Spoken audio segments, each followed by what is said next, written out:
Promove a comunicação efetiva da sua empresa. Promove. Vamos começar com o kit de sonorização. Esse kit normalmente é composto pelas caixinhas, fiação e o receiver, que serão conectados no dispositivo de reprodução do áudio, que pode ser um computador, um celular ou até mesmo um notebook. O resultado de todo o esforço da empresa e da equipe de marketing depende diretamente da qualidade da instalação correta dos equipamentos de som que irão reproduzir essas playlists. E assim, o que eu vou falar aqui pode orientar você que quer instalar um som na sua loja, mas também pode ser muito bom para você que já tem um som instalado, uma vez que aí você vai aprender mais sobre o tema e pode ver se tem alguma irregularidade na sua instalação também. O primeiro passo é saber quais ambientes serão sonorizados.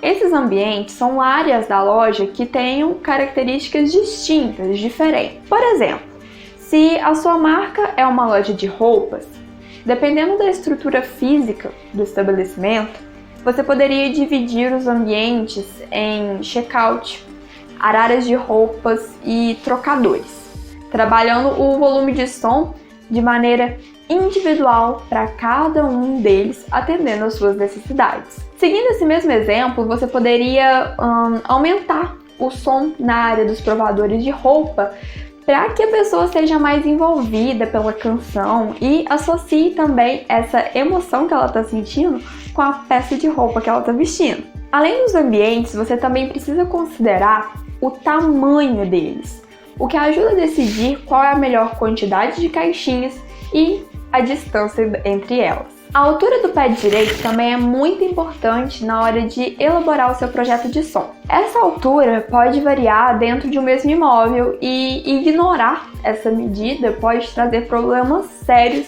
na hora de obter os melhores resultados de sonorização. Se os ambientes possuem esse pé direito diferente, a dispersão sonora deles também será diferente. Então você precisa estar bem atento a isso. Quanto à marca e ao tipo das caixas de som, eu não vou te dar detalhes nesse vídeo, porque afinal de contas, existem muitos tipos, muitas marcas, e eles atendem a vários tipos de empresas também. Então isso vai variar conforme a sua necessidade.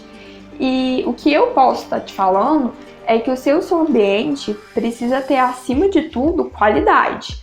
Nada de caixinha com problemas na fiação, que fica fazendo aqueles zumbidos, que fica picando o áudio ou qualquer outro empecilho que possa atrapalhar a experiência de compra do seu cliente. Por mais simples que pareçam, essas dicas são muito relevantes na hora de montar um som ambiente comercial e estar atento a cada uma delas é essencial para que a sua loja tenha uma atmosfera agradável e um marketing sensorial de qualidade. É claro que para facilitar a sua vida e evitar problemas, a melhor opção é que você contrate um técnico ou uma equipe para fazer todas essas análises na sua loja e a instalação das caixinhas também.